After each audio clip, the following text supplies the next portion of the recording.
বলতে হবে যে স্বপ্ন হচ্ছে তিন প্রকার। কিভাবে বুঝবো আমি যে স্বপ্নটা দেখেছি এই স্বপ্নটা সত্য কিনা?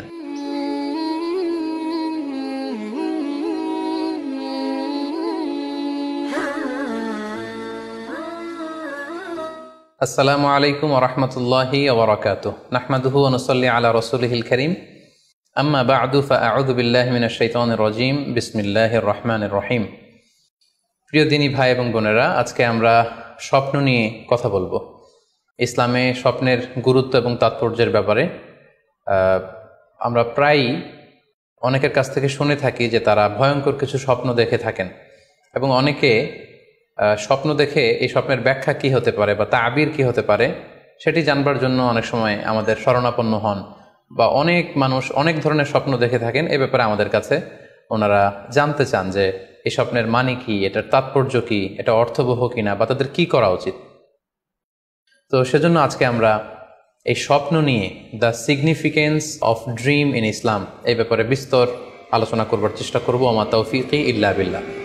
আজকে বেসিকলি স্বপ্নের ব্যাপারে আমরা 10টি পয়েন্টে কথা উপস্থাপন করবার চেষ্টা করব। সেগুলো হচ্ছে, প্রথমে আমরা জানবো স্বপ্নের গুরুত্ব ও তাৎপর্যের ব্যাপারে, তারপর জানবো স্বপ্নের প্রকারভেদ, ভালো স্বপ্ন দেখলে করণীয়, খারাপ স্বপ্ন দেখলে করণীয়, তারপর কোন ধরনের স্বপ্নের ব্যাখ্যা প্রয়োজন এবং কোন স্বপ্নের ব্যাখ্যা প্রয়োজন নেই, সত্য স্বপ্নের আলামত অথবা কিভাবে বুঝবো যে আমার স্বপ্নটা অর্থবহ কিনা, স্বপ্নের ব্যাপারে কিছু ইসলামী দিক নির্দেশনা, স্বপ্নে আল্লাহ রাসূল সাল্লাল্লাহু আলাইহি সাল্লামকে দেখা প্রসঙ্গে, যুগে যুগে স্বপ্ন ব্যাখ্যায় কারা পারদর্শী ছিলেন, এবং সবশেষে কোরআন সুন্নাহর আলোকে বিভিন্ন প্রতীক বা চিহ্নের দিকে খেয়াল রেখে স্বপ্নের ব্যাখ্যা।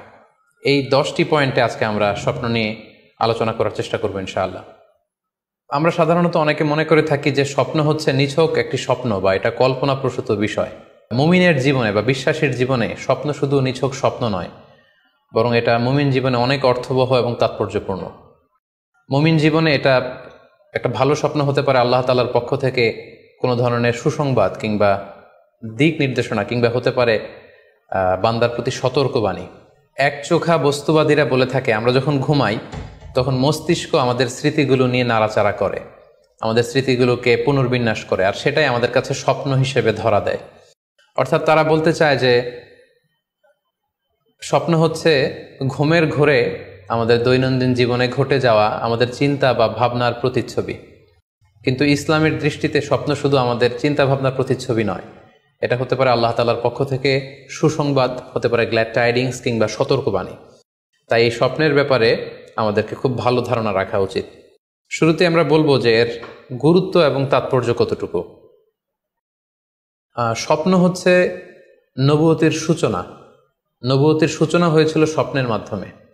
আল্লাহ রাসূল সাল্লাল্লাহু আলাইহি ওয়াসাল্লাম যখন নবী হিসেবে অফিসিয়ালি অ্যাসাইন্ড হন, তার আগে তিনি টানা 6 মাস স্বপ্ন দেখেছেন, যেটা সহিহ বুখারীতে এসেছে। আউয়ালু মা বুদিআ বিহি রাসূলুল্লাহ সাল্লাল্লাহু আলাইহি ওয়াসাল্লাম আর-রুইয়া আস-সাদিকা ফিন-নাওম।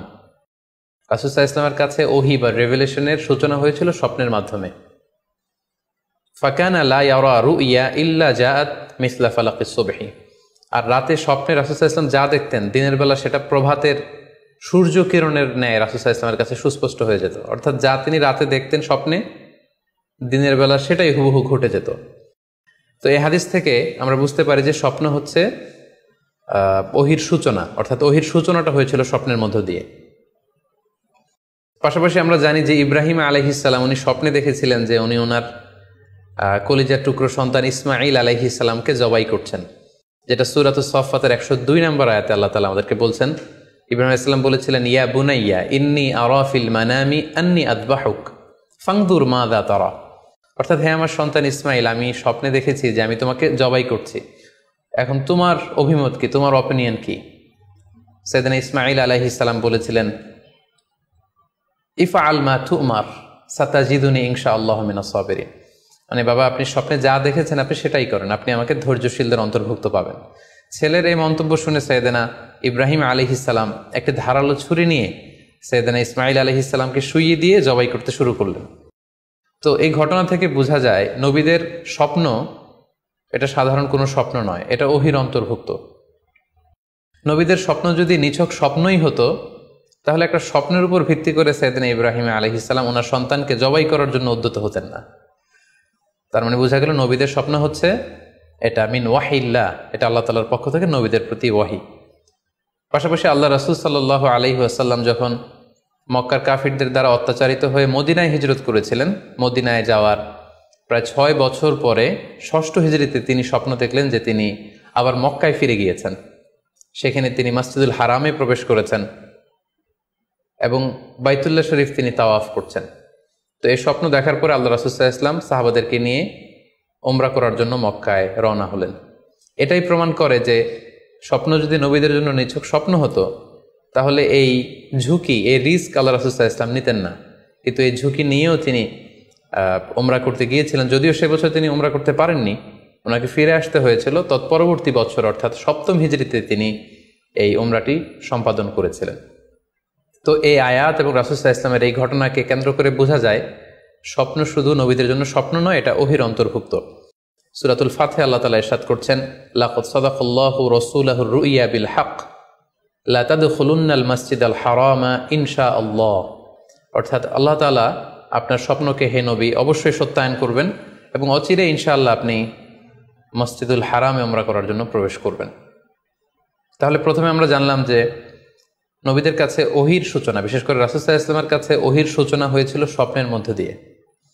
এরপর আমরা জানলাম নবীদের স্বপ্ন নিছক স্বপ্ন নয়, এটা ওহীর অন্তর্ভুক্ত। এই পর্যায়ে আমরা জানবো যে বিশ্বাসীদের জন্য, যারা মুমিন, তাদের জন্য স্বপ্নের গুরুত্ব কতটুকু। সেক্ষেত্রে আমরা সহিহ বুখারীর একটা হাদিস উল্লেখ করতে পারি, যেখানে আল্লাহ রাসূল সাল্লাল্লাহু আলাইহি ওয়াসাল্লাম বলেছেন, লাম ইয়াবকা মিনান নবুওয়াতি ইল্লাল মুবাশশিরাত। অর্থাৎ নবুয়ত আর পৃথিবীতে নেই, নবী হওয়ার সুযোগ আর পৃথিবীতে নেই, নবুয়ত বন্ধ হয়ে গিয়েছে। কিন্তু আল্লাহ তাআলার পক্ষ থেকে মুবাশশিরাত কিন্তু বন্ধ হয়নি, মুবাশশিরাত আসবে। সাহাবা জিজ্ঞেস করলেন, ওমাল মুবাশশিরাত, হে আল্লাহ রাসূল মুবাশশিরাত কি? আল্লাহ রাসূল সাল্লাল্লাহু আলাইহি ওয়াসাল্লাম বললেন, আর রুইয়া আস-সালেহা। মুবাশশিরাত হচ্ছে সত্য স্বপ্ন। বিশ্বাসীরা যখন রাত্রিবেলা সত্য স্বপ্ন দেখবে, বিশ্বাসীদের জন্য সত্য স্বপ্ন বা সুন্দর স্বপ্ন নিছক স্বপ্ন নয়, এটা আল্লাহ তাআলার পক্ষ থেকে গ্ল্যাড টাইডিংস, সুসংবাদ হতে পারে অথবা সতর্ক করা হতে পারে।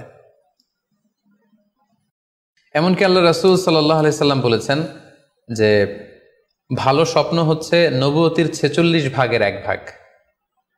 সহিহ বুখারীতে এসেছে, আল্লাহর হাবিব সাল্লাল্লাহু আলাইহি ওয়াসাল্লাম ইরশাদ করেন, আর রুইয়া আস-সালিহা জুজউন মিন 46 জুজআন মিনান নুবুওয়া।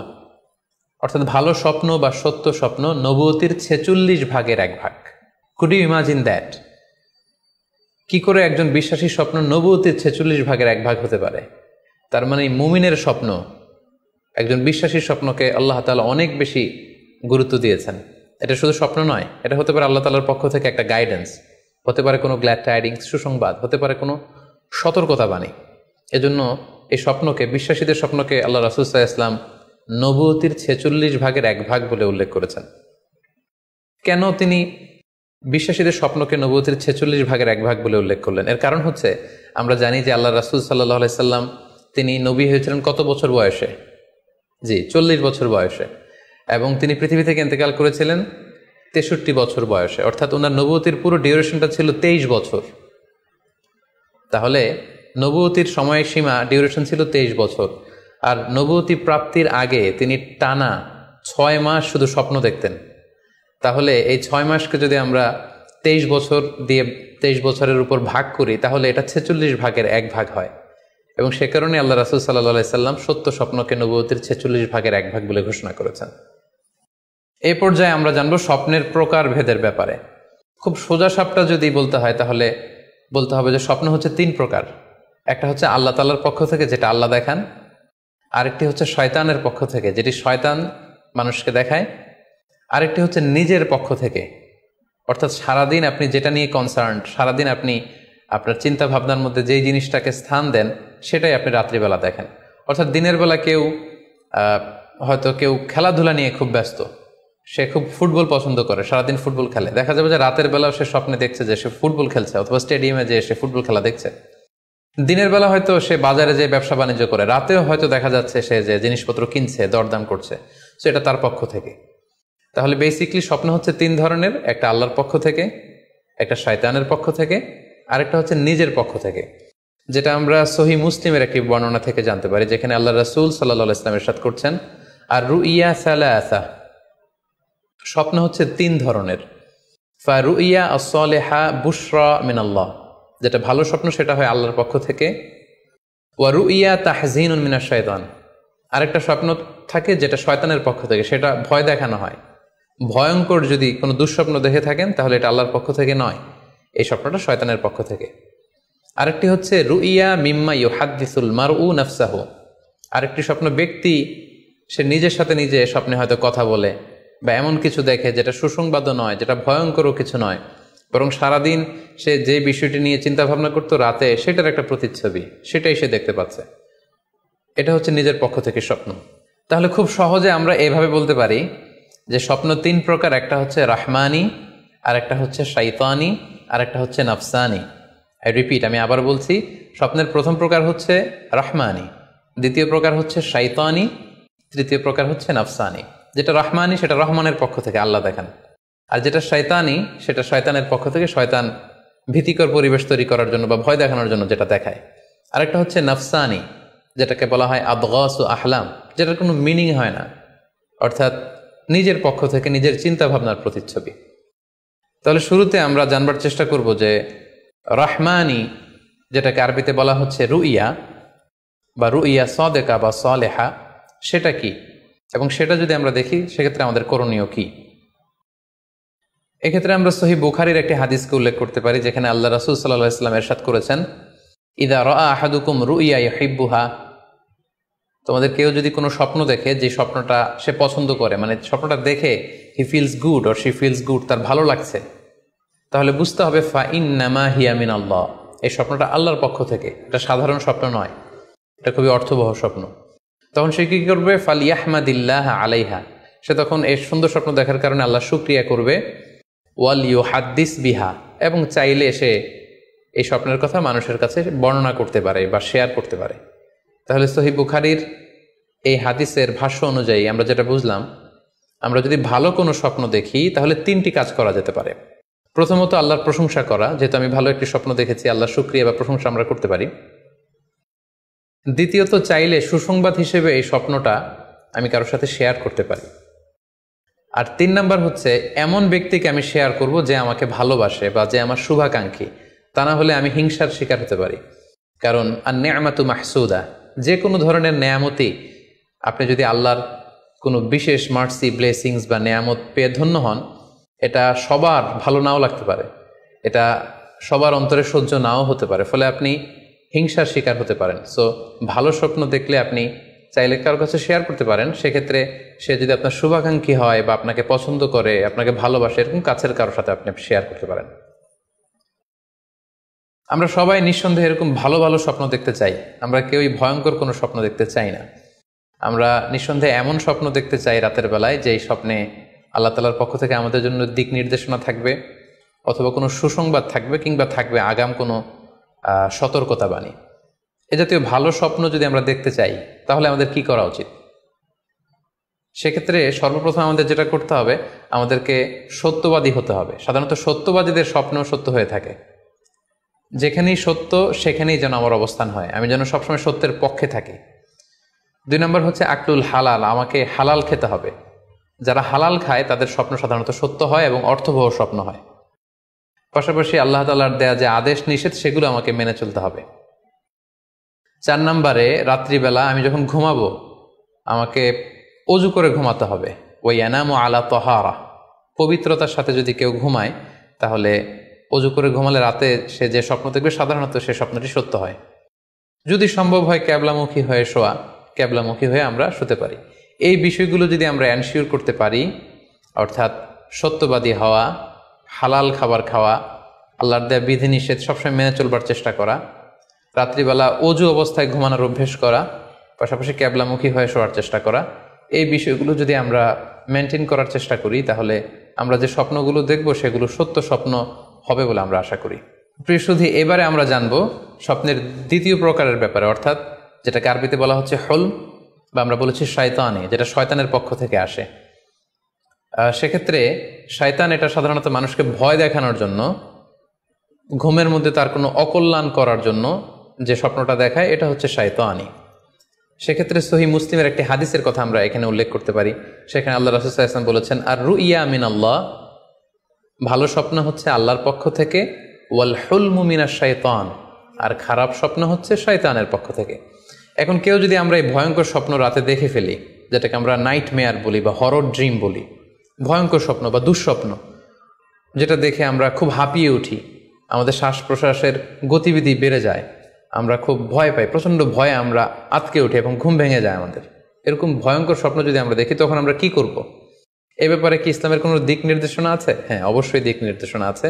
সেক্ষেত্রে আমরা সহিহ মুসলিমের একটি হাদিস উল্লেখ করতে পারি এখানে, যেখানে আল্লাহ রাসূল সাল্লাল্লাহু আলাইহি ওয়াসাল্লাম বলেছেন, ইযা রাআ আহাদুকুম আর রুইয়া ইয়াকরাহুহা, তোমাদের কেউ যদি রাতে এমন কোনো স্বপ্ন দেখে যেটা সে অপছন্দ করে, মানে ভয়ঙ্কর ভীতিকর দুঃস্বপ্ন যদি সে দেখে, তাহলে ফাল ইয়াবসুক আন ইয়াসারিহি সালাসান, সে যেন তার বাম দিকে 3 বার থুতু ফেলে। ওয়াল ইস্তাঈদ বিল্লাহি মিনাশ শাইতানি সালাসান, আর সে যেন শয়তানের ব্যাপারে আল্লাহ তাআলার কাছে 3 বার পানাহ চায় বা আশ্রয় প্রার্থনা করে। ওয়াল ইয়াতাহাওয়াল আন জামবিহি আল্লাযী কানা আলাই, আর যে পাশে হয়ে সে শুয়েছিল সে পাশ চেঞ্জ করে অন্য পাশ হয়ে যেন সে ঘুমায়। সুবহানাল্লাহি বিহামদি, কত চমৎকার দিক নির্দেশনা। এবং সুনানে ইবনু মাজায় আরও একটি সহিহ হাদিস আমরা এখানে উল্লেখ করতে পারি, যেখানে আল্লাহ রাসূল সাল্লাল্লাহু আলাইহি ওয়াসাল্লাম বলেছেন, ইযা রাআ আহাদুকুম রুইয়া ইয়াকরাহুহা, কেউ যদি রাতে খারাপ বা ভয়ঙ্কর কোনো স্বপ্ন দেখে, ফালিয়াতাহাওয়াল, সে যেন তার বিছানা চেঞ্জ করে নেয়, জায়গা চেঞ্জ করে নেয়। অর্থাৎ সে যে বিছানায় শুয়েছিল সেখানে না, সে অন্য কোথাও শোবে, অথবা যেই টার্নে শুয়েছিল অন্য টার্নে চলে যাবে, ডানে হলে বায়ে, বায়ে হলে ডানে। ওয়াল ইয়াতফুল আন ইয়াসারিহি সালাসান, এবং তার বাম দিকে যেন সে 3 বার থুতু ফেলে। ওয়াল ইয়াসআলিল্লাহ মিন খায়রিহা ওয়াল ইয়াতাআওয়ায মিন শাররিহা, এবং সে যেন এই স্বপ্নের ভালো দিকটা আল্লাহ তাআলার কাছে কামনা করে, এবং এই স্বপ্নের মন্দ বা অকল্যাণকর দিক থেকে যেন সে আল্লাহ তাআলার কাছে পানাহা চায়। সম্মানিত সুধীমণ্ডলী, এই হাদিস দুটির আলোকে আমরা বুঝতে পারি যে কেউ যদি হরর ড্রিম বা নাইট মেয়ার, যেটাকে আমরা দুঃস্বপ্ন বা ভয়ঙ্কর স্বপ্ন বলছি, এই ধরনের স্বপ্ন অনেকেই দেখে থাকে এবং আমাদের কাছে প্রায়ই বলে যে সে দুঃস্বপ্ন দেখে রাতের বেলা, ভয়ে সে ভটকে যায়, আটকে ওঠে, ঘুম ভেঙে যায়। এ জাতীয় দুঃস্বপ্ন যদি আপনারা কেউ দেখেন, সেক্ষেত্রে এই হাদিসের আলোকে আমরা বলতে পারি যে আপনি 6টি কাজ করবেন। 1 নম্বর হচ্ছে আপনি বাম দিকে 3 বার থুতু ফেলবেন। 2 নম্বর হচ্ছে 3 বার আপনি তাআউজ পড়বেন, অর্থাৎ আপনি পড়তে পারেন আউযু বিল্লাহি মিনাশ শাইতানির রাজিম, অর্থাৎ হে আল্লাহ, আমি বিতাড়িত শয়তানের ব্যাপারে আপনার কাছে পানাহ চাচ্ছি। অথবা আপনি পড়তে পারেন আউযু বিল্লাহি মিন শাররিহা, হে আল্লাহ, আমি এই শয়তানের অকল্যাণকর বা যেই এভিল সাইড আছে, খারাপ দিক আছে, এই ব্যাপারে আমি আপনার কাছে পানাহ চাচ্ছি। 3 বার আপনি এটা পড়বেন। 3 নম্বরে আপনি যদি আপনার ঘুমকে আবারও কন্টিনিউ করতে চান, তাহলে বা দিকে থেকে যদি স্বপ্ন দেখেন, তাহলে আপনি ডান দিকে টার্ন করবেন। আপনি ডান কাতে ঘুমাচ্ছিলেন এরকম যদি হয়, তাহলে বাম দিকে আপনি সরে যাবেন, অথবা যেখানে শুয়েছিলেন ওই জায়গাটা চেঞ্জ করে অন্য কোথাও শোবেন। 4 নম্বর হচ্ছে আপনি যদি ঘুম আর কন্টিনিউ করতে না চান, তাহলে আপনি অজু করে ফেলবেন। তাৎক্ষণিক আপনি আপনার ঘুম যদি আপনি কন্টিনিউ করতে না চান, অজু করে ফেলবেন এবং 2 রাকাত সালাত আদায় করবেন। 5 নাম্বার হচ্ছে এই স্বপ্ন আপনি কারোর সাথে শেয়ার করবেন না। এ ব্যাপারে আমরা সামনে বিস্তারিত বলছি। ভয়ঙ্কর স্বপ্ন দেখলে সাধারণত কারোর সাথে শেয়ার করবেন না। যদি শেয়ার করতে হয় তাহলে প্রলিফিক স্কলার, ভালো আলেম, যার এলেম আছে, যার আমল আছে, এরকম লোক, কিংবা আপনার ওয়েল উইশার যারা আছে, আপনার শুভাকাঙ্ক্ষী, এরকম কারোর সাথে শেয়ার করতে পারেন। 6 নাম্বার, যদি সুযোগ হয় আপনি কিছু চ্যারিটি করে দিতে পারেন, দান করে দিতে পারেন, কারণ সাদাকাতু তারুদ্দুল বালা, দান করলে, চ্যারিটি করলে এটা মানুষের বিপদ বা বালা মুসিবতকে দূর করে দেয়। এ পর্যায়ে আমরা শুনবো স্বপ্নের 3 নম্বর প্রকারের ব্যাপারে, অর্থাৎ যেটাকে আমরা বলেছিলাম আদগাস ও আহলাম বা নাফসানি। এটা আল্লাহ তাআলাও দেখান না, যেটা শয়তানও ভয় দেখানোর জন্য দেখায় না, বরং এটা আমার চিন্তা ভাবনার প্রতিচ্ছবি। এটা সাধারণত অর্থহীন স্বপ্ন আমরা বলে থাকি, এটার কোনো অর্থ হয় না, বা আমার কল্পনাপ্রসূত স্বপ্ন। সারাদিন আমি যেটা নিয়ে ভাবি, যেটা নিয়ে আমি কনসার্ন বা টেন্সড, ওইটাই আমি রাতের বেলায় দেখছি। এ জাতীয় স্বপ্ন যদি আমরা দেখি, তাহলে এই স্বপ্নের কোনো অর্থ নেই, এটাতে কোনো দিক নির্দেশনা নেই, এটা সাধারণত অর্থহীন এবং কল্পনাপ্রসূত স্বপ্ন হয়ে থাকে। এই স্বপ্নের কোনো ব্যাখ্যা হয় না। সম্মানিত শুধু এ পর্যায়ে আমরা জানবো যে কোন স্বপ্নের ব্যাখ্যার প্রয়োজন হয় এবং কোন স্বপ্নের কোনো ব্যাখ্যার প্রয়োজন হয় না। সাধারণত ব্যাখ্যা প্রয়োজন হয় কি হয় না, এদিক থেকে স্বপ্ন 2 ধরনের। এক হচ্ছে সরিহ, মানে ডিরেক্ট ড্রিম, যেটা সুস্পষ্ট, অর্থাৎ রাতে আপনি যা স্বপ্নে দেখেছেন দিনের বেলা সেটাই ঘটতে দেখেছেন। আপনি রাতে স্বপ্ন দেখলেন আপনার কোনো একজন কাছের লোক মারা গিয়েছে, এরপরের দিন আপনি শুনলেন আসলেই সেই ব্যক্তিটি মারা গিয়েছে। অথবা রাতের বেলা আপনি কোনো একটা ঘটনা দেখলেন, তারপরের দিন সেই ঘটনাটাই আপনি ঘটতে দেখলেন। এটাকে বলা হয় ডিরেক্ট ড্রিম, মানে সুস্পষ্ট এবং সারিহ, একেবারে স্পষ্ট স্বপ্ন। এটার কোনো ব্যাখ্যার প্রয়োজন হয় না, কারণ আপনি যা দেখেছেন সেটাই ঘটেছে। আরেকটা প্রকার হচ্ছে গয়রু সরিহ, মানে যেটা স্পষ্ট নয়, ইনডিরেক্ট ড্রিম, যেটা অস্পষ্ট। এটা হচ্ছে সিম্বলিক বা আইকনিক ড্রিম। আপনি এমন অস্পষ্ট আইকনিক বা এমন কিছু সিম্বল দেখেছেন রাতে ঘুমের ঘোরে স্বপ্নে, যেটা থেকে সুস্পষ্ট আসলে কিছু বোঝা যায় না, বরং এখানে একটা সিম্বল আছে, এখানে একটা প্রতীক আছে বা আইকন আছে। এই জাতীয় যে স্বপ্নগুলো আছে সাধারণত এগুলোর ব্যাখ্যার প্রয়োজন হয়, যেহেতু আপনি বুঝতে পারছেন না যে এটা দিয়ে আসলে কি বোঝানো হচ্ছে। সম্মানিত সুধী, এ পর্যায়ে আমরা জানার চেষ্টা করব যে সত্য স্বপ্নের আলামত কি কি, অর্থাৎ কিভাবে বুঝবো যে আমি যে স্বপ্নটা দেখেছি এই স্বপ্নটা সত্য কিনা বা অর্থবহ কিনা। অনেকে আমাদের কাছে জানতে চায় যে আমি এই স্বপ্নটা দেখেছি, এটা কি সত্য স্বপ্ন, এটা কি অর্থবহ স্বপ্ন, বা এটা কি আল্লাহর পক্ষ থেকে কোনো গাইডেন্সমূলক বা দিক নির্দেশনা বা সুসংবাদমূলক স্বপ্ন। কিভাবে আমরা বুঝতে পারি? কিছু আলামত রয়েছে, কিছু নিদর্শন রয়েছে, যেগুলোর আলোকে কিন্তু আমরা সহজেই বুঝতে পারি যে স্বপ্নটা সত্য কিনা। সুনানে আবু দাউদের এক বর্ণনায় আল্লাহ রাসূল সাল্লাল্লাহু আলাইহি ওয়াসাল্লাম ইরশাদ করেছেন, আসদাকুন নাসি রুইয়া আসদাকুহুম হাদিসা। যে ব্যক্তি সত্য কথা বলে বেশি, তার স্বপ্ন সত্য হয় বেশি। তাহলে সহজে আমরা বুঝলাম, আপনি যদি সত্যবাদী হন, সাধারণত আপনার স্বপ্নগুলো জেনারেলি সত্য হবে। সেক্ষেত্রে সত্য স্বপ্ন বা অর্থবহ স্বপ্ন চেনার প্রথম আলামত হচ্ছে এই স্বপ্ন দেখে আপনার ভাল লাগবে। You feel good after seeing the dream. আপনি স্বপ্ন দেখার পরে আপনার খুব স্বস্তি লাগবে, আপনার ভালো লাগবে, আপনার কাছে এই স্বপ্নটা পছন্দ হবে, খুব ভালো লাগবে স্বপ্নটা। যদি এরকম ফিলিং হয় আপনার, তাহলে আপনি বুঝবেন এই স্বপ্নটা সত্য ছিল এবং অর্থবহ ছিল। 2 নাম্বার হচ্ছে true dreams are very short and concise. সত্য স্বপ্ন খুবই শর্ট হয়, কনসাইজ হয়। আরবিতে যেটাকে বলা হয় ওয়াদেহা জালিয়া, খুবই শর্ট, স্পষ্ট, ক্লিয়ার এবং কনসাইজ। অনেকে রাতে অনেক লম্বা লম্বা স্বপ্ন দেখে, লম্বা এপিসোড দেখে, একটার পর একটা ঘটনা দেখতে থাকে, মুভির মতো লম্বা লম্বা ঘটনা সে দেখতে থাকে। এই জাতীয় লম্বা লম্বা ঘটনা যদি আপনি দেখে থাকেন রাতে, বা এপিসোড আকারে একটার পর একটা ঘটনা যেটার সাথে কোনো মিল নেই, এই জাতীয় স্বপ্নের সাধারণত কোনো অর্থ হয় না, এগুলো অর্থবহ স্বপ্ন নয়। অর্থবহ স্বপ্ন চেনার 3 নাম্বার আলামত বা সাইন হচ্ছে রিপিটেশন। অর্থাৎ একই স্বপ্ন যদি আপনি বারবার দেখেন তাহলে বুঝতে হবে এটা অর্থবহ স্বপ্ন, এবং এটার মাধ্যমে আল্লাহ তাআলা আপনাকে কোনো দিক নির্দেশনা বা গাইডেন্স দিতে যাচ্ছেন। আপনাকে বোঝার চেষ্টা করতে হবে যে আসলে আল্লাহ তাআলা আপনাকে কি বোঝাতে চাচ্ছেন। তাহলে 3 নাম্বার হচ্ছে রিপিটেশন। বারবার যদি কোনো স্বপ্ন দেখেন, এই স্বপ্নটা সত্য হবে এবং অর্থবহ হবে। এটা নট নেসেসারি যে আপনি একাই বারবার দেখেন। একজন মানুষ একটা স্বপ্ন বারবার দেখলে যেমনি অর্থবহ, পাশাপাশি একই স্বপ্ন যদি অনেকে দেখে তাহলে সেই স্বপ্নটাও অর্থবহ। অর্থাৎ আপনি একটা স্বপ্ন প্রায় দিন দেখেন, তাহলে বোঝা যাচ্ছে এটা অর্থবহ স্বপ্ন। অথবা একটা স্বপ্ন অনেক লোক একসাথে দেখেছে, তারপরের দিন একে অপরের সাথে শেয়ার করে বোঝা গেল যে সবাই একই স্বপ্ন দেখেছে, তাহলে বোঝা যাবে এটা সাধারণ স্বপ্ন নয়, এটা অর্থবহ স্বপ্ন, মিনিংফুল স্বপ্ন। যেমন এক্ষেত্রে আমরা লাইলাতুল কদরের একটা হাদিসের কথা উল্লেখ করতে পারি। সহিহ বুখারীতে এসেছে, রমাদান মাসে সাহাবারা স্বপ্ন দেখলেন, অনেক সাহাবা একসাথে স্বপ্ন দেখলেন যে ওনাদেরকে বলা হচ্ছে রমাদানের শেষ দশকের শেষ 7 দিনের যে কোনো একদিন কদর হয়ে যেতে পারে।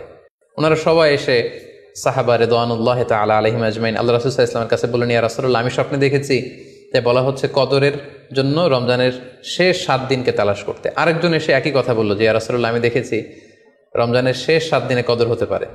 তো এরকম অনেক সাহাবা যখন আল্লাহ রাসূল সাল্লাল্লাহু আলাইহি ওয়াসাল্লামের কাছে এসে এই ঘটনা বলল, তখন আল্লাহ রাসূল সাল্লাল্লাহু আলাইহি ওয়াসাল্লাম বললেন, আরা রুইয়াকুম কদ তাওয়াতাআত ফিস সাবঈল আওয়াখির, যে আমি দেখতে পেলাম যে তোমাদের স্বপ্নটা রমজানের শেষ 7 দিনের ব্যাপারে ঐকমত্য হয়েছে, একই ধরনের স্বপ্ন তোমরা সবাই দেখেছো, তাই তোমরা রমজানের শেষ দশকের শেষের 7 দিনে কদর তালাশ করো। রমজানের শেষ দশকের শেষ 7 দিনে কদর হয়ে যাওয়ার সম্ভাবনা বেশি। সেই বুখারীর এই হাদিসের আলোকে কিন্তু আমরা বুঝতে পারলাম যে একটি স্বপ্ন, একই ধরনের ঘটনা যদি অনেকে দেখে তাহলে এটা অর্থবহ। পাশাপাশি এক্ষেত্রে আমরা আজানের হাদিসটি উল্লেখ করতে পারি। আমরা এখন নামাজের আগে যে আজান দেয়া হয়, শুরুর দিকে কিন্তু সাহাবাদের আজানের পদ্ধতি জানা ছিল না। তখন সাহাবারা আল্লাহ রাসূল সাল্লাল্লাহু আলাইহি ওয়াসাল্লামের সাথে কনসাল্ট করছিলেন যে কিভাবে আজান দেওয়া যায়, অর্থাৎ কিভাবে ঘোষণা দেওয়া যায় সালাতের জন্য। একজন সাহাবা বলল, আমরা আগুন জ্বালিয়ে দিব, আগুনের ধোঁয়া দেখে মদিনার সবাই বুঝবে যে এখন সালাতের সময়, তো সবাই চলে আসবে।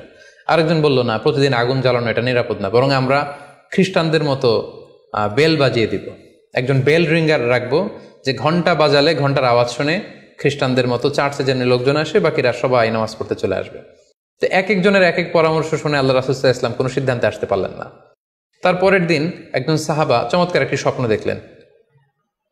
তিনি স্বপ্নে দেখলেন, ওনার নাম হচ্ছে আব্দুল্লাহ ইবনে যায়েদ ইবনে আব্দে রব্বি। উনি স্বপ্নে দেখলেন যে একজন লোক, খুব সম্ভবত ফেরেশতা হবেন, তার গায়ে দুইটা সবুজ রঙের জামা এবং তার হাতে বেল, ঘন্টা। তখন তিনি ওনাকে জিজ্ঞেস করলেন, আপনি কি ঘন্টা বিক্রি করেন? তখন স্বপ্নে সেই লোকটি বলল, ঘন্টা দিয়ে তুমি কি করবে? তো সাহাবী বললেন যে ঘন্টা দিয়ে আমরা নামাজের জন্য আহ্বান করব। তো স্বপ্নে সেই সবুজ কাপড় পরিহিত লোক বলল যে ঘন্টার চাইতেও যদি চমৎকার একটা আইডিয়া তোমার সাথে শেয়ার করি, সেটাকে তুমি শুনবে? সাহাবী বললেন, হ্যাঁ শুনবো। তখন তিনি বললেন, ঘন্টা না বাজিয়ে তোমরা উঁচু একটা জায়গায় দাঁড়িয়ে আল্লাহু আকবার, আল্লাহু আকবার, আল্লাহু আকবার, আল্লাহু আকবার, আশহাদু আল্লা ইলাহা ইল্লাল্লাহ, আশহাদু আন্না মুহাম্মাদুর রাসূলুল্লাহ, এই বাক্যগুলো তোমরা বলবে।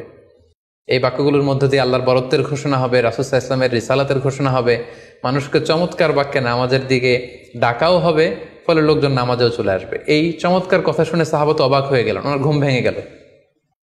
উনি সকালবেলা আল্লাহ রাসূল সাল্লাল্লাহু আলাইহি ওয়াসাল্লামের কাছে এসে পুরো ঘটনা শোনালেন যে একজন লোককে আমি দেখলাম হাতে ঘন্টা, আমি বললাম ঘন্টা কিনবো সালাতের আহ্বানের জন্য, তিনি আমাকে এই কয়েকটা বাক্য শিখিয়ে বললেন ঘন্টা না বাজিয়ে এই বাক্যগুলো দিয়ে আহ্বান করলে কেমন হয়। আল্লাহ রাসূল সাল্লাল্লাহু আলাইহি ওয়াসাল্লাম এই স্বপ্নের কথা শুনে তিনি অভিভূত হলেন। তিনি বললেন, তুমি ঠিকই দেখেছ, তুমি সঠিক স্বপ্ন দেখেছ। যেহেতু বেলালের কণ্ঠ খুব দরাজ, বেলালকে ডাকো, আমাদের ঘন্টাও বাজানোর দরকার নেই, আগুন জ্বালানোর দরকার নেই, বেলালকে বাক্যগুলো মুখস্থ করিয়ে দাও। বেলাল মসজিদে নববীর পাশে দাঁড়িয়ে আওয়াজ করে এই আজান দিবে, এই ঘোষণা দিবে। এই আজান শুরু হলো। বেলাল রাদিয়াল্লাহু তাআলা আনহু একটা উঁচু জায়গায় দাঁড়িয়ে আল্লাহু আকবার, আল্লাহু আকবার বলে তিনি আজান দিতে শুরু করলেন। এই বাক্যগুলো শুনে সাইয়েদনা ওমরে ফারুক দৌড়াতে দৌড়াতে আল্লাহ রাসূল সাল্লাল্লাহু আলাইহি ওয়াসাল্লামের কাছে আসলেন। এসে বললেন, ইয়া রাসূলুল্লাহ, বেলাল এই বাক্যগুলো কোত্থেকে শিখেছে? গত রাতে তো আমি দেখেছি যে আমাকে একজন লোক বলেছে যে তোমরা এই বাক্যগুলোকে ব্যবহার করে লোকজনকে সালাতের জন্য আহ্বান করো। আল্লাহ রাসূল সাল্লাল্লাহু আলাইহি ওয়াসাল্লাম শুনে অবাক হলেন। অর্থাৎ ওই সাহাবী ঠিক যেমন স্বপ্ন দেখেছেন, ইসলামের দ্বিতীয় খলিফা সাইয়েদনা ওমরে ফারুক রাদিয়াল্লাহু তাআলা আনহু উনিও একই স্বপ্ন দেখেছেন। তার মানে একই স্বপ্ন যদি একাধিক লোকজন দেখে থাকে, সেটা যেমনি অর্থবহ, আবার আপনি একাও যদি একটি স্বপ্ন বারবার বারবার দেখেন, সেটাও অর্থবহ। আমরা আজান যে কিভাবে ইন্ট্রোডিউস হলো মুসলিম কমিউনিটির মধ্যে, এই হাদিসের আলোকে বুঝতে পারি যে কোনো স্বপ্ন আপনি বারবার দেখলে বা অনেকে একই স্বপ্ন দেখলে সে স্বপ্নটা অর্থবহ হবে। অর্থবহ স্বপ্ন দেখার 4 নম্বর সাইন হচ্ছে শেষ রাতের স্বপ্ন সাধারণত অর্থবহ হয়, অর্থাৎ লাস্ট 1/3 অফ দ্য নাইট, রাতের শেষাংশে যদি আপনি ফজরের আগ দিয়ে যে স্বপ্নটা মানুষ দেখে, সাধারণত এই স্বপ্নটা অর্থবহ হয়, এটা সত্য স্বপ্ন হয়।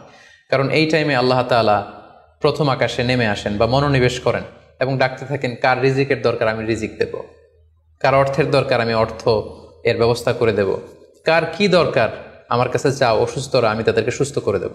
সো ওই টাইমে আল্লাহ তাআলার বিশেষ একটা রহমত পৃথিবীতে নেমে আসে, ফলে শেষ রাতের স্বপ্ন সাধারণত অর্থবহ স্বপ্ন হয়। পাশাপাশি হাদিসে এসেছে যে কিয়ামতের আগ দিয়ে মুমিনরা যে স্বপ্নগুলো দেখবে, এই স্বপ্নগুলো সাধারণত অর্থবহ হবে। অর্থাৎ কিয়ামতের একেবারে আগ মুহূর্তে যখন মুসলমানরা খুব স্ট্রাগল করবে, মুসলমানরা যখন খুব বিপদে থাকবে, তখন মুসলমানদের যে স্বপ্নগুলো তারা রাতের বেলা দেখবে, এগুলো মিথ্যা হবে না, বেশিরভাগ স্বপ্নই সত্য হবে, অর্থবহ হবে। যেটা আমরা সহিহ বুখারীর একটা হাদিস থেকে জানতে পারি, যেখানে আল্লাহ রাসূল সাল্লাল্লাহু আলাইহি ওয়াসাল্লাম ইরশাদ করেছেন, ইযা ইকতারাবা যামানু লাম তাকাদ রুইয়াল মুমিনি তাকযিব, অর্থাৎ কিয়ামতের সময় যত ঘনিয়ে আসবে, কাছাকাছি আসবে, মুমিন বা বিশ্বাসীদের স্বপ্ন ঠিক তত সঠিক হতে থাকবে। মুমিনদের তখনকার স্বপ্ন বেশিরভাগই সত্য হবে, সেটা মিথ্যা হবে না। তাহলে এই হাদিস থেকে আমরা জানলাম কিয়ামতের আগ দিয়ে মুমিনরা যে স্বপ্নগুলো দেখবে, এগুলো সত্য হবে, অর্থবহ হবে। এ পর্যায়ে আমরা জানবার চেষ্টা করব যে স্বপ্নের ব্যাপারে কিছু ইসলামিক দিক নির্দেশনা রয়েছে। আমরা যদি এই দিক নির্দেশনাগুলো, গাইডেন্সগুলো মেনে চলি, তাহলে স্বপ্ন নিয়ে আমাদের খুব একটা কনফিউশনে থাকতে হবে না। সেক্ষেত্রে প্রথম গাইডলাইন হচ্ছে অপ্রয়োজনে স্বপ্ন অন্যের সাথে শেয়ার না করা। Do not mention the dream for interpretation accept a prolific scholar or any well wisher to you. কেউ যদি খুব বড় আলেম হয়ে থাকেন, শায়েখ হয়ে থাকেন, তার এলম আছে, আমল আছে, এরকম কারো কাছে শেয়ার করতে পারেন। অথবা আপনার শুভাকাঙ্ক্ষী, আপনাকে ভালো অ্যাডভাইস করতে পারে, আপনাকে পছন্দ করে, এরকম লোক ছাড়া কারো কাছে স্বপ্ন শেয়ার করা যাবে না। সুনানে তিরমিজিতে স্বপ্ন অন্যের সাথে শেয়ার না করার ব্যাপারে একটি হাদিস এসছে, যেখানে আল্লাহ রাসূল সাল্লাল্লাহু আলাইহি সাল্লাম বলেছেন, লা ইয়াকুসুহা ইল্লা আলা ওয়াদ্দিন, অর্থাৎ যে তোমাকে পছন্দ করে এমন কারো কাছে ছাড়া স্বপ্ন শেয়ার করবে না। অথবা আও যী রাইন, এমন লোক যে ডিসিশন দিতে পারে, he can advice you, he can provide you the right decision, এরকম লোক যদি আপনার কাছের শুভাকাঙ্ক্ষীদের মধ্যে থেকে কেউ থেকে থাকে, আপনি তার সাথে শেয়ার করতে পারেন। ওয়ালা ইউহাদ্দিসু বিহা ইল্লা লাবিবান আও হাবিবান, সে আপনার হাবিব, সে আপনার বন্ধু, সব কাছের লোক, বজম ফ্রেন্ড, আপনার শুভ কামনা করে সব সময়, এই জাতীয় লোকের কাছে আপনি স্বপ্ন শেয়ার করতে পারেন। অন্য এক বর্ণনায় এসেছে, ওয়ালা ইয়াকুসুর রুইয়া ইল্লা আলা আলিমিন আও নাসিহ, স্বপ্ন শেয়ার করতে হলে ভালো আলেমের কাছে শেয়ার করো, অথবা নাসিহ, যে তোমাকে ভালো অ্যাডভাইস করতে পারবে, উপদেশ দিতে পারবে, এরকম কারো কাছে শেয়ার করো, অন্য কারো কাছে নয়। সুনানে তিরমিজিতে এ ব্যাপারে একটি বাব রচনা করা হয়েছে, যে বাবু লা তাকুসুর রুইয়া ইল্লা আলা আলিম আও নাসিহ, আলেম বা শুভাকাঙ্ক্ষী নসিহতকারী ছাড়া কারো কাছে স্বপ্ন শেয়ার করা যাবে না। এর কারণ হচ্ছে, আমরা আগেই বলেছি যে আপনি স্বপ্নে যদি ভালো কিছু দেখে থাকেন, এটা এমন কারো কাছে যদি শেয়ার করেন যে আপনাকে পছন্দ করে না, তাহলে আপনি হিংসার শিকার হতে পারেন। সেক্ষেত্রে আমরা সূরা ইউসুফের 5 নম্বর আয়াতের কথা খেয়াল করতে পারি, যেখানে ইউসুফ আলাইহিস সালাম বলেছিলেন যে ইয ক্বালা ইউসুফু লি আবিহি ইয়া আবাতি ইন্নী রাআইতু আহাদা আশারা কাওকাবান ওয়াশ শামসা ওয়াল কমারা রাআইতুহুম লি সাজিদিন ক্বালা ইয়া বুনাইয়া লা তাকসুস রুইয়াকা আলা ইখওয়াতিকা ফায়াকিদু লাকা কাইদা। ছোট্ট ইউসুফ আলাইহিস সালাম তিনি স্বপ্নে দেখলেন যে চন্দ্র, সূর্য এবং আকাশের 11টা তারা সবকিছু ওনার সম্মানে সিজদায় লুটিয়ে পড়েছে। তো ইয়াকুব আলাইহিস সালাম ওনার ছেলেকে বললেন যে, বাবা ইউসুফ, খবরদার, সাবধান, এই স্বপ্নের কথা তুমি তোমার ভাইদেরকে বলতে যেও না। যদি তুমি তোমার ভাইদের সাথে এই চমৎকার স্বপ্নের কথা শেয়ার করো, তাহলে ফায়াকিদু লাকা কাইদা, তারা তোমাকে নিয়ে হিংসা করবে, ষড়যন্ত্র করবে। তাহলে আমরা বুঝলাম যে যার তার কাছে চাইলে আমরা স্বপ্ন শেয়ার করতে পারবো না, বরং এক্ষেত্রে বুঝে শুনে সাবধানে শেয়ার করতে হবে। এক্ষেত্রে মুস্তাদরেকে হাকিমে একটি চমৎকার হাদিস উল্লেখ হয়েছে, সেটি হচ্ছে কেন যে কারো কাছে স্বপ্ন শেয়ার করা যাবে না, করলে সমস্যা কি। সেক্ষেত্রে বলা হয়েছে যে ফাইন্না রুইয়া তাকাউ আলা মা তুআব্বার, অর্থাৎ স্বপ্নের ব্যাখ্যা তেমনই হয়ে থাকে যেমন এটার ব্যাখ্যা করা হয়। এই ব্যাপারটা কিন্তু সাধারণ কোনো কথা নয়। আপনি একজনের কাছে, যার কোনো জ্ঞান নেই স্বপ্নের ব্যাপারে, হুট করে তার কাছে স্বপ্নের ব্যাখ্যা জানতে চাইলেন, আর তিনিও হুট করে এমন একটা ব্যাখ্যা করে দিল, ফলে দেখা যাবে উনি যেটা ব্যাখ্যা করেছেন সেটাই ঘটবে আপনার জীবনে। সো স্বপ্নের কথা যে কারো কাছে বলতে নেই। ফাইন্না রুইয়া তাকাউ আলা মা তুআব্বার, কেননা স্বপ্নের ব্যাখ্যা তেমন হয়ে থাকে যেমন এটার ব্যাখ্যা করা হয়। সো ব্যাখ্যা যদি কেউ করতে চান, আপনি ভালো ব্যাখ্যা করবেন, জেনে শুনে বুঝে তার শুভাকাঙ্ক্ষী হয়ে সুন্দর ব্যাখ্যা করবেন, কেননা খারাপ কোনো ব্যাখ্যা করে দিলে সেই ব্যাখ্যাই হয়ে যেতে পারে। স্বপ্নের কথা কেন যে কোনো মানুষের কাছে শেয়ার করতে নেই, তার কারণ হিসেবে আমরা সুনানে দারমির একটি হাদিসকে এখানে উল্লেখ করতে পারি, যে হাদিসটিকে ইবনে হাজার আল আসকালানি উনি ওনার ফাথুল বারিতে হাসান বলে উল্লেখ করেছেন। আল্লাহ রাসূল সাল্লাল্লাহু আলাইহি ওয়াসাল্লামের কাছে মদিনাতে প্রায় একজন নারী এসে স্বপ্নের ব্যাখ্যা জানতে চাইতেন। সে নারী বলতেন যে, ইয়া রাসূলুল্লাহ, আমি প্রায় স্বপ্নে দেখি যে আমার ঘরের একটি পিলার ভেঙে গিয়েছে এবং আমি অন্ধ সন্তান প্রসব করেছি। এই নারীর স্বামী ছিল ব্যবসায়ী এবং সারা বছর ব্যবসার কারণে বিভিন্ন জায়গায় তিনি ঘুরে বেড়াতেন, এবং যখন ফিরে আসতেন, যাওয়ার সময় তিনি স্ত্রীকে প্রেগনেন্ট অবস্থায় রেখে যেতেন, অর্থাৎ গর্ভবতী, আর এই বাচ্চাকে পেটে নিয়ে এই নারী সবসময় এই স্বপ্ন দেখতে থাকতেন। তো রাসূল সাল্লাল্লাহু আলাইহি ওয়াসাল্লাম স্বপ্নের ব্যাখ্যা বললেন, তুমি চিন্তা করো না, তোমার স্বামী সহি সালামতে ফিরে আসবে এবং তুমি সুন্দর সন্তান প্রসব করবে, ভালো সন্তান। এভাবেই চলছিল, যতবার তার স্বামী ফিরে আসে, সুস্থভাবে ফিরে আসে এবং সে সুন্দর সন্তান জন্ম দিচ্ছিল। হঠাৎ একবার সে নারী আল্লাহ রাসূল সাল্লাল্লাহু আলাইহি ওয়াসাল্লামের বাসায় এসে দেখলেন যে আল্লাহ রাসূল সাল্লাল্লাহু আলাইহি ওয়াসাল্লাম ঘরে নেই। আম্মাজান আয়েশাকে তিনি বললেন যে, আমি সবসময় এরকম স্বপ্ন দেখি। তখন আম্মাজান আয়েশা বললেন, তাহলে এই স্বপ্নের ব্যাখ্যা জানার জন্যই তুমি রাসূল সাল্লাল্লাহু আলাইহি ওয়াসাল্লামের কাছে আসো, তুমি কি স্বপ্ন দেখো? তখন সে নারী আম্মাজান আয়েশার কাছে খুলে বললেন যে, আমি স্বপ্নে দেখি যে আমার ঘরের একটি পিলার ভেঙে গিয়েছে আর আমি একটি অন্ধ সন্তান প্রসব করেছি। একথা শুনে আম্মাজান আয়েশা রাদিয়াল্লাহু তাআলা আনহা অবাক হয়ে গেলেন। তিনি বললেন, তাই নাকি? তোমার স্বপ্ন যদি সত্য হয় তাহলে ঠিকই তোমার স্বামী মারা যাবে এবং তুমি একজন ফাজের পাপাচারী সন্তান প্রসব করবে। ঠিকই দেখা গিয়েছিল তার পরের বছর তার স্বামী যখন আসলো, জীবিত আসতে পারেনি, তার স্বামী ইন্তেকাল করেছিল এবং এই নারী যে সন্তান প্রসব করেছিল সেটি ছিল একটি পাপাচারী সন্তান। তো এই ঘটনা আল্লাহ রাসূল সাল্লাল্লাহু আলাইহি ওয়াসাল্লাম শুনে আম্মাজান আয়েশাকে বললেন, আয়েশা তুমি এটা ঠিক করোনি, তুমি যদি কখনো কারো স্বপ্নের ব্যাখ্যা করো তুমি ভালো ব্যাখ্যাটা করবে, কখনো মন্দ দিক থেকে ব্যাখ্যা করবে না, হয় চুপ থাকবে, ব্যাখ্যাই করতে যাবে না, আর যদি স্বপ্নের ইন্টারপ্রিটেশন তুমি করতে চাও তাহলে ভালো ব্যাখ্যাটা করবে। সম্মানিত শুধু এজন্য যে কারো কাছে আমরা চাইলেই স্বপ্নের কথা জানাতে পারি না, বরং সে যদি আপনার শুভাকাঙ্ক্ষী হয়, সে যদি স্বপ্ন ব্যাখ্যায় পারদর্শী হয়, সে যদি ভালো আলেম হয়, তাহলে তার কাছে আপনি স্বপ্নের ব্যাখ্যা জানতে চাইতে পারেন।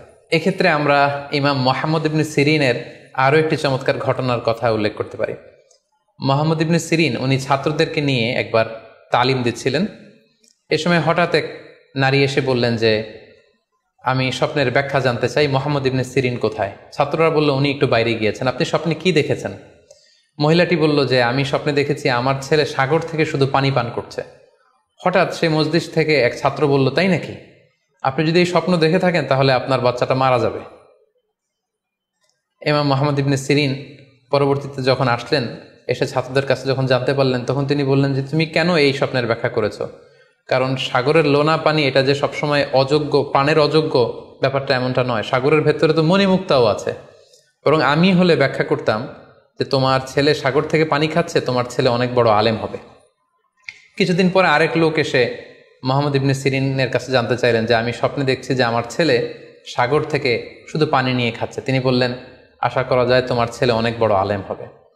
ঠিকই দেখা গেল কিছুদিন পরে যেই মহিলাটি স্বপ্নের ব্যাখ্যা জানতে এসেছিলেন তার ছেলেটি মারা গিয়েছে, আর ওই যেই লোক মুহাম্মদ ইবনে সিরিনের কাছে স্বপ্নের সুন্দর ব্যাখ্যা নিয়ে গেলেন তার ছেলে ওই সময়ের অনেক বড় আলেম হয়েছিল। এজন্য সম্মানিত শুধু যে কারো কাছে স্বপ্নের ব্যাখ্যা জানতে চাইতে নেই, আর স্বপ্নের ব্যাখ্যা যদি করতে হয় ভালো ব্যাখ্যা করতে হবে, তা না হলে চুপ থাকতে হবে। স্বপ্নের ক্ষেত্রে ইসলামের যে দিক নির্দেশনা, সেক্ষেত্রে আরও একটি দিক নির্দেশনা হচ্ছে স্বপ্ন কখনো শরীয়তের দলিল হতে পারে না। কেবলমাত্র নবীদের স্বপ্নই হচ্ছে ওহী, কিন্তু আমরা যারা সাধারণ মুসলমান আমাদের স্বপ্ন কখনো শরীয়তের দলিল হতে পারে না। এটা আপনার জন্য কোনো একটা বিশেষ ধরনের অনুধাবন হতে পারে, আপনার বিশেষ ফিলিংস হতে পারে, আপনার একার জন্য কোনো ধরনের গাইডেন্স হতে পারে আল্লাহর পক্ষ থেকে, কিন্তু এটাকে শরীয়তের দলিল বলে চালিয়ে দেওয়া যাবে না। আমরা প্রায় শুনি অমুক পীর সাহেব একটা স্বপ্ন দেখেছেন এবং তার মুরিদেরা এই স্বপ্নের আলোকে বিভিন্ন কাজ করতে শুরু করেছেন, এটাকে শরীয়তের অংশ মনে করে। খুব রিসেন্টলি করোনা ভাইরাস আউটব্রেকের টাইমে মামুন মারুফ নামে এক ছেলের স্বপ্নের কথা আমরা শুনেছিলাম যে ইটালিতে সে স্বপ্ন দেখেছে করোনা ভাইরাসের সাথে কথা বলেছে। আসলে এই জাতীয় স্বপ্ন কখনো শরীয়তের কোনো সোর্স বা এভিডেন্স হতে পারে না। খুব রিসেন্টলি বুয়েট থেকে পাশ করা মুশতাক মোহাম্মদ আরমান নামে একজন লোকের কথা আমরা শুনেছি যে তিনি দাবি করেছেন তিনি ইমাম মাহাদি, এবং তিনি দাবি করেছেন যে স্বপ্নে তাকে আল্লাহ তাআলা ইমাম মাহাদি বলে পরিচয় করিয়ে দিয়েছে, ফলে লোকজন এসে তার হাতে বায়াত হচ্ছে। অথবা অনেকে দাবি করে থাকেন যে স্বপ্নে তিনি ফকিরি পেয়েছেন, স্বপ্নে এটা হয়েছে সেটা হয়েছে। এরকম কোনো ধরনের স্বপ্নই কিন্তু শরীয়তের অংশ, শরীয়তের দলিল বা এভিডেন্স হতে পারে না। এ পর্যায়ে আমরা জানবার চেষ্টা করব যে স্বপ্নে রাসূলুল্লাহ সাল্লাল্লাহু আলাইহি ওয়াসাল্লামকে দেখা প্রসঙ্গে অনেকে স্বপ্নে আল্লাহ রাসূল সাল্লাল্লাহু আলাইহি ওয়াসাল্লামকে দেখেন, এবং আসলে রাসূল সাল্লাল্লাহু আলাইহি ওয়াসাল্লামকে স্বপ্নে দেখেন কিনা এ ব্যাপারে তাদের মধ্যে অনেক প্রশ্ন থেকে থাকে। এক্ষেত্রে আমরা সহিহ বুখারীর একটি চমৎকার হাদিস উল্লেখ করতে পারি, যেখানে আল্লাহ রাসূল সাল্লাল্লাহু আলাইহি ওয়াসাল্লাম ইরশাদ করেছেন, মান রাআনি ফিল মানামি ফাকাদ রাআনি, যে আমাকে স্বপ্নে দেখলো, আল্লাহ রাসূল সাল্লাল্লাহু আলাইহি ওয়াসাল্লাম নিজে বলছেন যে আমাকে স্বপ্নে দেখলো সে আসলেই আমাকেই দেখলো। কারণ ফা ইন্না শাইতানা লা ইয়াতামাসসালু ফি সূরাতি, শয়তান কখনো আমার আকৃতি, আমার শেপ ধারণ করতে পারে না। অর্থাৎ আপনি যদি রাসূল সাল্লাল্লাহু আলাইহি ওয়াসাল্লামকে স্বপ্নে দেখেন তাহলে আপনি রাসূল সাল্লাল্লাহু আলাইহি ওয়াসাল্লামকেই দেখেছেন, আপনি শয়তানকে দেখেননি। কারণ শয়তান কখনো রাসূল সাল্লাল্লাহু আলাইহি ওয়াসাল্লামের আকৃতি ধারণ করতে পারে না। তাহলে এই হাদিসের আলোকে আমরা বুঝলাম শয়তান কখনো আল্লাহ রাসূল সাল্লাল্লাহু আলাইহি ওয়াসাল্লামের আকৃতি বা শেপ ধারণ করতে পারে না। তখন প্রশ্ন হচ্ছে আসলে আপনি রাসূল সাল্লাল্লাহু আলাইহি ওয়াসাল্লামকে দেখেছেন নাকি অন্য কাউকে দেখেছেন? শয়তান হয়তো রাসূল সাল্লাল্লাহু আলাইহি ওয়াসাল্লামের আকৃতি ধারণ করলো না, একজন সুশ্রী বয়োবৃদ্ধ সুন্দর আকৃতির মানুষের চেহারা ধারণ করে শয়তান এসে বলল যে আমি আল্লাহ রাসূল। তখন আপনি কিভাবে বুঝবেন যে আপনি রাসূল সাল্লাল্লাহু আলাইহি ওয়াসাল্লামকে দেখেছেন নাকি শয়তানের ধারণ করা অন্য কোনো মানুষের আকৃতিতে কাউকে আপনি দেখেছেন? সেক্ষেত্রে বোঝার মাধ্যম হচ্ছে আল্লাহ রাসূল সাল্লাল্লাহু আলাইহি ওয়াসাল্লামের দাড়ি কেমন ছিল, চেহারা কেমন ছিল, চুল কেমন ছিল, দৈহিক গড়ন কেমন ছিল, আকৃতি কেমন ছিল, এগুলো কিন্তু আমরা হাদিস থেকে পাই, কিংবা শামায়েলে তিরমিজিতে রাসূল সাল্লাল্লাহু আলাইহি ওয়াসাল্লামের বডি স্ট্রাকচার, ওনার চেহারা, ওনার অবয়বের ব্যাপারে বর্ণনা পাই। আপনি স্বপ্নে যাকে দেখেছেন তার চেহারা, আকৃতি এবং বর্ণনা যদি রাসূল সাল্লাল্লাহু আলাইহি ওয়াসাল্লামের দৈহিক বর্ণনার সাথে মিলে যায়, তাহলে বোঝা যাবে যে আপনি আসলেই আল্লাহ রাসূল সাল্লাল্লাহু আলাইহি ওয়াসাল্লামকে দেখেছেন। কিন্তু আপনি স্বপ্নে দেখা মানুষটি, তার চেহারার সাথে যদি রাসূল সাল্লাল্লাহু আলাইহি ওয়াসাল্লামের চেহারার যে বর্ণনা সেটির সাথে যদি কোনো মিল না থাকে, যদি তার চেহারা রাসূল সাল্লাল্লাহু আলাইহি ওয়াসাল্লামের চেহারার মতো না হয়, শামায়েলে তিরমিজিতে যে বর্ণনা আছে সেরকম যদি না হয়, তাহলে বোঝা যাবে আপনি রাসূল সাল্লাল্লাহু আলাইহি ওয়াসাল্লামকে দেখেননি, বরং অন্য কাউকে দেখেছেন। এক্ষেত্রে আমরা মুহাম্মদ ইবনে সিরিনের ঘটনা উল্লেখ করতে পারি। ওনার কাছে কেউ এসে যদি বলতো যে আমি স্বপ্নে আল্লাহ রাসূল সাল্লাল্লাহু আলাইহি ওয়াসাল্লামকে দেখেছি, তখন মুহাম্মদ ইবনে সিরিন জিজ্ঞেস করতেন, তুমি কি দেখেছো বলো তো, তুমি যাকে দেখেছো তার দাড়ি কেমন, তার চেহারা কেমন, তার চোখ নাক কেমন, তার গড়ন কেমন। তখন ওই ব্যক্তি যখন বর্ণনা দিত, আর সেই বর্ণনা যখন আল্লাহ রাসূল সাল্লাল্লাহু আলাইহি ওয়াসাল্লামের আকৃতির সাথে মিলে যেত, তখন মুহাম্মদ ইবনে সিরিন বলতেন, তুমি ঠিকই স্বপ্নে আল্লাহ রাসূল সাল্লাল্লাহু আলাইহি ওয়াসাল্লামকে দেখেছো। কিন্তু ওই ব্যক্তির বর্ণনা যদি এমন হতো যে না, এর সাথে রাসূল সাল্লাল্লাহু আলাইহি ওয়াসাল্লামের হাদিসে বা শামায়েলে তিরমিজিতে রাসূল সাল্লাল্লাহু আলাইহি ওয়াসাল্লামের দেহের যে বর্ণনা, এটার সাথে কোনো মিল নেই, তখন মুহাম্মদ ইবনে সিরিন বলতেন, না, তুমি স্বপ্নে আল্লাহ রাসূল সাল্লাল্লাহু আলাইহি ওয়াসাল্লামকে দেখোনি, বরং তুমি অন্য কাউকে দেখেছো। এ পর্যায়ে আমরা জানবার চেষ্টা করব যে যুগে যুগে কারা স্বপ্ন ব্যাখ্যায় খুব পারদর্শী ছিলেন। নবীদের মধ্যে সাইয়েদনা ইউসুফ আলাইহিস সালাম, তিনি সবচেয়ে ভালো স্বপ্নের ব্যাখ্যা করতে পারতেন। সাহাবাদের মধ্যে সাইয়েদনা আবু বকর রাদিয়াল্লাহু তাআলা আনহু চমৎকার স্বপ্নের ব্যাখ্যা করতে পারতেন, এবং তাবিঈদের মধ্যে মুহাম্মদ ইবনে সিরিন চমৎকার স্বপ্নের ব্যাখ্যা করতে পারতেন। আর বলার অপেক্ষা রাখে না যে অবশ্যই আল্লাহ রাসূল সাল্লাল্লাহু আলাইহি ওয়াসাল্লাম তিনিও চমৎকার স্বপ্নের ব্যাখ্যা করতে পারতেন। সহিহ মুসলিমে, সুনানে আবু দাউদে একটি হাদিস এসছে যে আল্লাহ রাসূল সাল্লাল্লাহু আলাইহি ওয়াসাল্লাম ফজরের সালাতের পরে তাসবিহ শেষে সাহাবাদের কাছে জানতে চাইতেন যে গতকাল রাতে কে কি স্বপ্ন দেখেছো আমার কাছে বলো, আমি সেই স্বপ্নের ইন্টারপ্রিটেশন তোমাদেরকে জানাবো। কানা নবী সাল্লাল্লাহু আলাইহি ওয়াসাল্লাম ইযা সাল্লা সুবহা আকবালা আলাইহিম বিওয়াজহিহি ফাকালা হাল রাআ আহাদুম মিনকুম আল বারিহাতা রুইয়া। সহিহ মুসলিমের বর্ণনা, ফজরের নামাজের পর তিনি প্রত্যেকদিন জিজ্ঞেস করতেন, গতকাল রাতে কেউ কি কোনো ভালো স্বপ্ন দেখেছো, কেউ কি কোনো স্বপ্ন দেখেছো, আমার কাছে উল্লেখ করো, আমি এটার ব্যাখ্যা করে দিব। সম্মানিত শুধু আমরা বলছিলাম যে ইউসুফ আলাইহিস সালাম খুব ভালো স্বপ্নের ব্যাখ্যা করতে পারতেন, এবং সূরা ইউসুফের 111 নম্বর আয়াতে ব্যাপারে আল্লাহ উল্লেখ করেছেন সাইয়েদনা ইউসুফ আলাইহিস সালামের কথা, যে তিনি বলেছেন, রব্বি কদ আতাইতানি মিনাল মুলকি ওয়া আল্লামতানি মিন তা'ওয়িলিল আহাদিস, মানে হে আমার রব, আপনি আমাকে রুলিং পাওয়ার দিয়েছেন এবং আপনি আমাকে you taught me how to interpret the dreams, কিভাবে স্বপ্নের ব্যাখ্যা করতে হয় এটা আপনি আমাকে শিক্ষাদান করেছেন। এবং সূরা ইউসুফে আমরা জানি যে 3টি স্বপ্নের কথা সেখানে উল্লেখ রয়েছে। ইউসুফ আলাইহিস সালাম নিজেই একটি স্বপ্ন দেখেছিলেন ছোটবেলায়, তারপর 2জন প্রিজনার ইউসুফ আলাইহিস সালামের সাথে জেলখানায় ছিল, তাদের 2টা স্বপ্নের ব্যাখ্যা তিনি করে দিয়েছেন, এবং মিশরের তৎকালীন যে রাজা কিং, সেই কিং এর স্বপ্নের ব্যাখ্যাও সাইয়েদনা ইউসুফ আলাইহিস সালাম করে দিয়েছিলেন। সাহাবীদের মধ্যে সাইয়েদনা আবু বকর রাদিয়াল্লাহু তাআলা আনহু চমৎকার স্বপ্নের ব্যাখ্যা করতে পারতেন, এবং আল্লাহ রাসূল সাল্লাল্লাহু আলাইহি ওয়াসাল্লাম মাঝে মাঝে ইচ্ছা করে আবু বকর রাদিয়াল্লাহু তাআলা আনহুর কাছে স্বপ্নের ব্যাখ্যা জানতে চাইতেন, এবং আবু বকর রাদিয়াল্লাহু তাআলা আনহু নিজেও মাঝে মাঝে ইচ্ছা করে রাসূল সাল্লাল্লাহু আলাইহি ওয়াসাল্লামের কাছে বলতেন যে, ইয়া রাসূলুল্লাহ, এই স্বপ্নের ব্যাখ্যাটা আমি করি। আল্লাহ রাসূল সাল্লাল্লাহু আলাইহি ওয়াসাল্লাম তখন আবু বকর রাদিয়াল্লাহু তাআলা আনহুকে স্বপ্নের ব্যাখ্যা করার অনুমতি প্রদান করতেন। এক্ষেত্রে আমরা আল খাসাইসুল কুবরা, জালালউদ্দিন সুয়ুতির লেখা, সেখানকার একটি বর্ণনার কথা উল্লেখ করতে পারি, যেখানে আল্লাহ রাসূল সাল্লাল্লাহু আলাইহি সাল্লাম আবু বকর রাদিয়াল্লাহু তাআলা আনহুর কাছে একটি স্বপ্নের উল্লেখ করলেন। বললেন, আবু বকর, আমি গত রাতে স্বপ্নে দেখেছি যে তুমি আর আমি 2জন মিলে দৌড় প্রতিযোগিতা করছি, এবং দেখলাম যে আমি তোমার 2.5 গজ সামনে, তুমি আমার 2.5 গজ পেছনে, অর্থাৎ আমি এই দৌড় প্রতিযোগিতায় বিজয় লাভ করেছি এবং তুমি আমার 2.5 হাত পেছনে। এর ব্যাখ্যা কি হতে পারে? তখন সাইয়েদনা আবু বকর রাদিয়াল্লাহু তাআলা আনহু বললেন, ইয়া রাসূলুল্লাহ, আমার মনে হচ্ছে যে আপনি আমার আগে পৃথিবী থেকে বিদায় নেবেন এবং আপনার ইন্তেকালের 2.5 বছর পরে আমি পৃথিবী থেকে বিদায় নিব, অর্থাৎ আপনি আমার 2.5 বছর আগে পৃথিবী ছাড়বেন আর আমি আপনার 2.5 বছর পরে পৃথিবী ছাড়ব। এবং আমরা যদি বাস্তবতা এবং ইতিহাস খেয়াল করি, তাহলে আমরা সেটাই দেখব যে আল্লাহ রাসূল সাল্লাল্লাহু আলাইহি সাল্লামের ইন্তেকালের 2.5 বছর পরে সাইয়েদনা আবু বকর রাদিয়াল্লাহু তাআলা আনহু তিনি ইন্তেকাল করেছিলেন। সাইয়েদনা আবু বকর রাদিয়াল্লাহু তাআলা আনহুর স্বপ্ন ব্যাখ্যার পারদর্শিতা নিয়ে আমরা এক্ষেত্রে মুস্তাদরেকে হাকিমের একটি হাদিস উল্লেখ করতে চাই, যেখানে এই হাদিসটি মুস্তাদরেকে হাকিমেও এসেছে, সুনানে আবু দাউদেও এসেছে, এবং হাদিসটি সহিহ। আম্মা জান আয়েশা রাদিয়াল্লাহু তাআলা আনহা, উনি একটি স্বপ্ন দেখলেন যে আকাশ থেকে 3টি চাঁদ ওনার ঘরে খসে পড়েছে। এবং এই স্বপ্ন দেখে তিনি ওনার পিতা আবু বকর রাদিয়াল্লাহু তাআলা আনহুকে জিজ্ঞেস করলেন যে আমি স্বপ্নে দেখেছি যে আকাশের 3টি চাঁদ এসে আমার ঘরে পড়েছে, এর ব্যাখ্যা কি হতে পারে? তখন আবু বকর রাদিয়াল্লাহু তাআলা আনহু ওনার কন্যা আম্মা জান আয়েশা রাদিয়াল্লাহু তাআলা আনহাকে বললেন যে এই স্বপ্নের ব্যাখ্যা হচ্ছে এই পৃথিবীর 3 জন মানুষের কবর তোমার ঘরে অবস্থিত হবে। সুবহানাল্লাহি বিহামদি।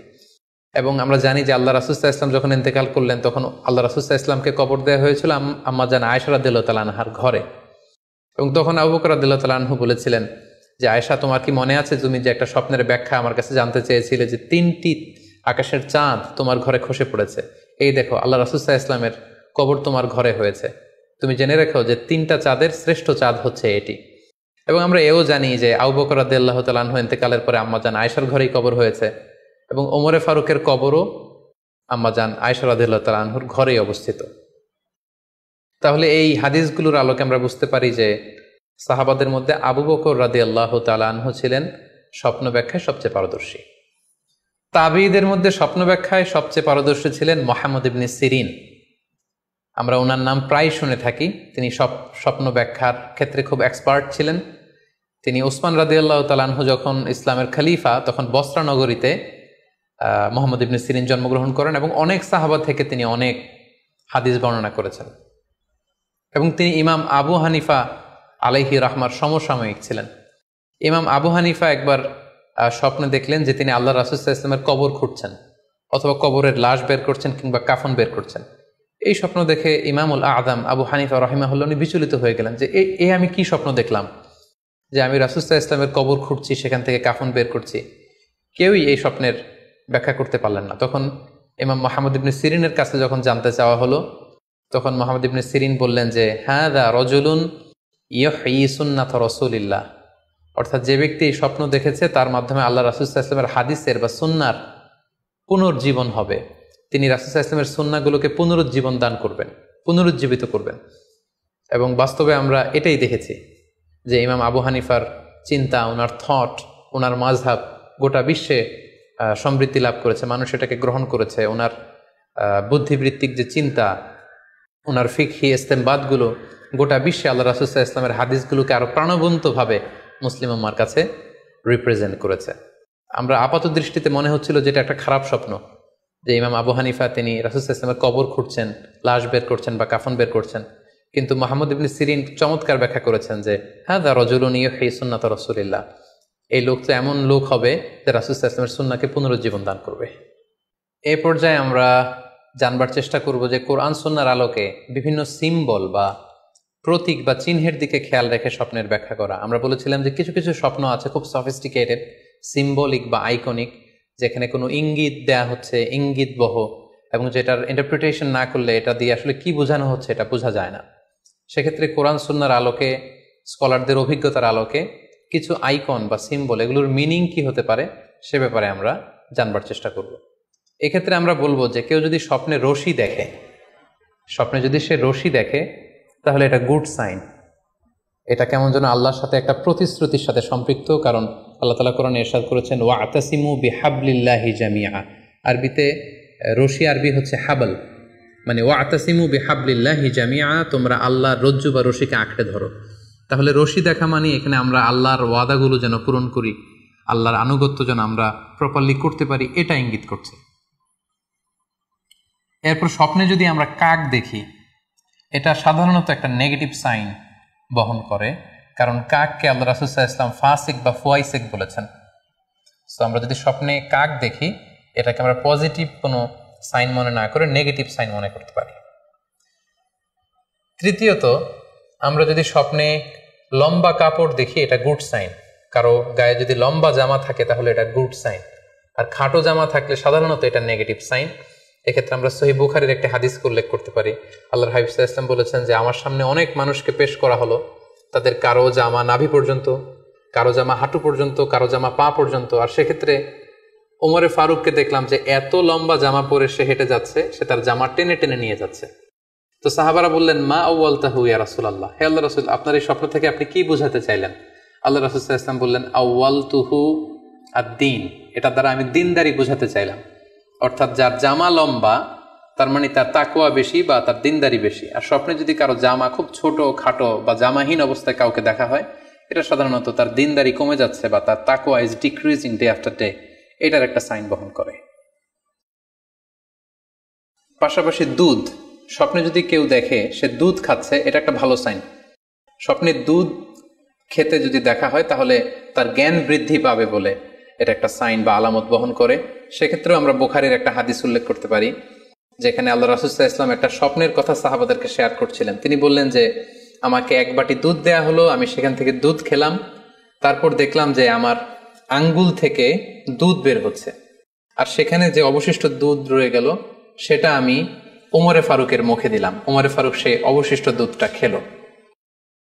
এই স্বপ্নের কথা শুনে সাহাবারা বললেন, মা আউয়ালতা বিহি ইয়া রাসূলুল্লাহ, হে আল্লাহ রাসূল, এটা দিয়ে আপনি কি ব্যাখ্যা করলেন? ফামা আউয়ালতাহু ইয়া রাসূলুল্লাহ, আল্লাহ রাসূল সাল্লাল্লাহু আলাইহি ওয়াসাল্লাম বললেন, আল ইলম, এটা দিয়ে আমি জ্ঞানের ব্যাখ্যা করেছি। অর্থাৎ দুধ হচ্ছে জ্ঞানের প্রতীক। দুনিয়াতেও তো আমরা দেখি যে দুধ হচ্ছে সুষম একটা খাবার, খাদ্যের পুষ্টিগুণের 6টি গুণাগুণ দুধের মধ্যে পাওয়া যায়। সো কেউ যদি স্বপ্নে দেখেন যে তিনি দুধ পান করছেন, আশা করা যায় এটা তার জন্য ভালো সাইন, তার জ্ঞান বাড়বে বলে আমরা ধারণা করতে পারি। এবার স্বপ্নে যদি কেউ দেখে যে সে আজান দিচ্ছে, এটাও ভালো সাইন।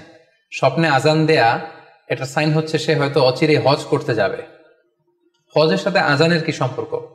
এর কারণ হচ্ছে সূরা হজ্জে আল্লাহ তাআলা সাইয়েদনা ইব্রাহিম আলাইহিস সালামকে যখন বলেছিলেন যে তুমি হজ শুরু করো, তখন তিনি বলেছিলেন, ইব্রাহিম তুমি আজান দাও, ওয়া আযযিন ফিন নাসি বিল হজ ইয়াতুকা রিজালা ওয়া আলা কুল্লি দামির ইয়াতিনা মিন কুল্লি ফাজ্জিন আমিক। অর্থাৎ হে ইব্রাহিম তুমি আজান দাও। ইব্রাহিম আলাইহিস সালাম বললেন, কোথায় আজান দিব? চারদিকে তো মরুভূমি। আল্লাহ তাআলা বললেন, ইব্রাহিম তুমি আজান দাও, এই আজানের আওয়াজ বা শব্দ পৃথিবীর সবার কানে আমি পৌঁছে দেব। তো সাইয়েদনা ইব্রাহিম আলাইহিস সালাম তখন হজের আজান দিলেন বা ঘোষণা দিলেন। আজান শব্দের অর্থ হচ্ছে অ্যানাউন্স, টু অ্যানাউন্স, মানে ঘোষণা দেয়া। সো আপনি যদি স্বপ্নে দেখেন যে আপনি আজান দিচ্ছেন বা কেউ আজান দিচ্ছে, তাহলে সে অচিরে হজ করবে বা হজ রিলেটেড কোনো একটা ব্যাখ্যা হতে পারে। এভাবে আজানকে হজের সাথে সম্পৃক্ত করা হয়েছে এবং এটা ভালো একটি স্বপ্ন। এবার স্বপ্নে যদি কেউ গর্ত দেখে যে সে গর্ত খুঁড়ছে বা তার জন্য কেউ গর্ত করছে, এটা ষড়যন্ত্রের সাথে সম্পৃক্ত। কেননা আরবি প্রবাদে আছে যে মান হাফারা হুফরাতান ওয়াকা ফিহা, কেউ যদি কারোর জন্য গর্ত করে তাহলে সেই গর্তে সে নিজে আগে পড়বে। তাহলে গর্ত করা মানে অনেকটা কারো বিরুদ্ধে শত্রুতা করা বা ষড়যন্ত্র করার একটা চিহ্ন বহন করে। এবার স্বপ্নে যদি কেউ নৌকা দেখে বা শিপ দেখে, জাহাজ দেখে যে সে জাহাজে আরোহণ করছে বা নৌকায় আরোহণ করছে, এটা তার জন্য একটা ভালো সাইন। সে কোনো বিপদ থেকে মুক্তি পাবে বলে ধারণা করা যেতে পারে। কারণ সূরা আনকাবুতের 15 নম্বর আয়াতে আল্লাহ বলছেন, ফাআনজাইনাহু ওয়া আসহাবাস সাফিনাতি ওয়া জাআলনাহা আয়াতাল লিল আলামিন। অর্থাৎ আমি নূহ আলাইহিস সালাম এবং তার সাথের ঈমানদার সবাইকে আমি এই নৌকায় উঠিয়েছি এবং মহাপ্লাবন থেকে তাদেরকে আমি বাঁচিয়েছি। আর এই মহাপ্লাবনকে আমি গোটা বিশ্বের জন্য একটা নিদর্শন করে রেখেছি। সো নৌকায় ওঠা বা জাহাজে ওঠা, কোনো শিপে বা লঞ্চে ওঠা, এটা আপনি বিপদ থেকে মুক্তি পাবেন, and you are in the safe zone, এই ধরনের একটা ইঙ্গিত বহন করে। ইমাম মুহাম্মদ ইবনে সিরিনের কাছে এক লোক এসে বলল যে, ইমাম, রাআইতু কাআন্নী আহরুসু আরদান লা তুমবিত, হে ইমাম, আমি স্বপ্নে দেখেছি যে আমি একটি শস্য ক্ষেত্র চাষ করছি কিন্তু কোনো ফসল হচ্ছে না, এটার মানে কি? তিনি ব্যাখ্যা করে দিলেন, আনতা তা'জিলু আন ইমরাতিক, অচিরেই হয়তো তোমার স্ত্রীর সাথে তোমার সেপারেশন হয়ে যেতে পারে। কারণ কোরআনে স্ত্রীকে শস্য ক্ষেত্রের সাথে তুলনা করা হয়েছে মেটাফরিক্যালি। সূরা বাকারার 223 নম্বর আয়াতে আল্লাহ বলছেন, নিসাউকুম হারসুল লাকুম ফাআতু হারসাকুম আন্না শি'তুম। অর্থাৎ তোমাদের স্ত্রীরা হচ্ছে তোমাদের শস্য ক্ষেতের মতো, তোমরা যেভাবে খুশি এই শস্য ক্ষেত্রটাকে সুন্দরভাবে চাষাবাদ করতে পারো। তাহলে শস্য ক্ষেতের সাথে বা ক্রপ ল্যান্ডস এর সাথে আপনার স্ত্রীর সাথে সম্পর্ক হওয়া বা সেপারেশন হওয়া, এইভাবে ইঙ্গিত নেওয়া যেতে পারে। সবশেষে একটি ঘটনা উল্লেখ করার মধ্য দিয়ে আমরা এই সিম্বলিক বা আইকনিক ব্যাপারটা শেষ করতে চাই। সেটি হচ্ছে, ব্যক্তির ভিন্নতার কারণে কিন্তু স্বপ্নের ব্যাখ্যাও ভিন্নতা হতে পারে। ব্যক্তি ভিন্নতার কারণে স্বপ্নের ব্যাখ্যাও ভিন্ন হবে। একই স্বপ্ন দুইজন লোক দেখলো, দুইজনের স্বপ্নের ব্যাখ্যা কিন্তু দুরকম হতে পারে। সেক্ষেত্রে আমরা মুহাম্মদ ইবনে সিরিনের একটা ঘটনা উল্লেখ করতে পারি। মুহাম্মদ ইবনে সিরিনের কাছে এক লোক এসে বলল যে, আমি স্বপ্নে দেখেছি আমি আজান দিচ্ছি, এটার ব্যাখ্যা কি? উনি বললেন, তুমি হজ করতে যাবে। তার কিছুদিন পরে আরেক লোক এসে একই স্বপ্ন দেখলো, তিনি বললেন যে, আমি স্বপ্নে দেখেছি যে আমি আজান দিচ্ছি। তো তিনি বললেন, চুরিতে তোমার হাত কাটা যাবে। তো ওনার ছাত্ররা দুইজন লোকের কাছে দুই ধরনের উত্তর দেওয়ার কারণে অবাক হয়ে জিজ্ঞেস করলেন যে, হে ইমাম, একই স্বপ্ন দুইজন দেখলো, কিন্তু আপনি এক একজনকে এক এক উত্তর কেন দিলেন? তো তিনি বললেন যে, এই দুইজনকে আমি চিনি এবং তাদের ব্যক্তিগত জীবন সম্পর্কে আমি জানি। তো তাদের জীবন আচরণ, তাদের ব্যক্তিত্বের কারণে আমি দুই ধরনের ব্যাখ্যা করেছি। প্রথম জনের ব্যাখ্যা করেছি আমি সূরা হজের আলোকে, কারণ সূরা হজে আল্লাহ ইব্রাহিম আলাইহিস সালামকে বলেছেন, ওয়া আযযিন ফিন-নাসি বিল হজ, তুমি মানুষের মাঝে হজের জন্য আজান দাও, ঘোষণা দাও। সো সেই লোকটি আজান দিয়েছে, তার মানে আশা করা যায় সে হজে যাবে। আর দ্বিতীয় লোকটির স্বপ্নের ব্যাখ্যা আমি করেছি সূরা ইউসুফের আলোকে। সূরা ইউসুফে একটি আয়াত আছে, সুম্মা আযযানা মুআযযিনুন আইয়াতুহাল আইর ইন্নাকুম লাসারিকুন, অর্থাৎ মিশরের কিং এর একটি পানপাত্র চুরি হয়ে গিয়েছিল। ইউসুফ আলাইহিস সালাম ইচ্ছা করে সেটা তার ভাই ইয়ামিনের খাদ্যের প্যাকেটের ভেতরে ঢুকিয়ে দিয়েছিলেন। আর তখন সেখানকার স্টাফরা বা সৈনিকেরা আজান দিয়েছিল, মানে ঘোষণা দিয়ে বলেছিল, হে ক্যারাভান, হে কাফেলার লোকেরা, তোমরা চুরি করেছো। তো তিনি মুহাম্মদ ইবনে সিরিন বললেন যে, দ্বিতীয় লোকটার ব্যাপারে আমি জানি, সে আসলে অসাধু একজন লোক, এবং তার ক্ষেত্রে সে স্বপ্নে যেহেতু আজান দিতে দেখেছে, সে কখনো হজে যাবে না, বরং সূরা ইউসুফের আলোকে চুরিতে তার হাত কাটা যাবে। তো এভাবে আমরা কোরআন সুন্নাহর আলোকে বা স্কলারদের যে অভিব্যক্তি, সেগুলোর আলোকে স্বপ্নের মধ্যে থেকে যেগুলো সিম্বলিক, আইকনিক, যেগুলো ইঙ্গিতবহ, এগুলোর ব্যাখ্যা আমরা এভাবে করতে পারি। সম্মানিত শুধু এই ছিল স্বপ্ন নিয়ে আমাদের আজকের আলোচনা। আমরা এই আলোচনা থেকে বুঝতে পারলাম যে স্বপ্ন তিন ধরনের হতে পারে। কোনোটা আল্লাহ দেখান দিক নির্দেশনার জন্য বা সুসংবাদ স্বরূপ, কোনোটা শয়তানের পক্ষ থেকে ভয় দেখানোর জন্য, আর কোনোটা হচ্ছে আমাদের চিন্তা ভাবনার প্রতিচ্ছবি। আর স্বপ্ন যতটা সম্ভব অন্যের কাছে না শেয়ার করতে পারলেই ভালো।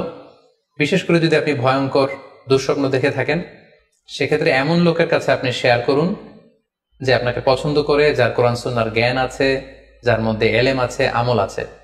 আর আপনাদের কারো কাছে যদি আপনাদের ফ্রেন্ডস এন্ড ফ্যামিলির কেউ বা আশেপাশের কেউ এসে যদি হুট করে তার স্বপ্নের কথা বলে দেয়, আপনি হুট করে তার ইন্টারপ্রিটেশন বা ব্যাখ্যা করতে যাবেন না। আপনি বেটার হয় যে আপনি চুপ থাকবেন, অথবা আপনি যদি ব্যাখ্যা করতে চান তাহলে ভালো ব্যাখ্যা করবেন। আল্লাহ তাআলা আমাদের সবাইকে কথাগুলো বুঝার ও আমল করার তৌফিক দান করুক। হাযা মা ইনদি ওয়াল ইলমু ইনদাল্লাহ, আলাইহি তাওয়াক্কালতু ওয়া ইলাইহি উনীব। ওয়াসসালামু আলাইকুম ওয়া রাহমাতুল্লাহি ওয়া বারাকাতুহু।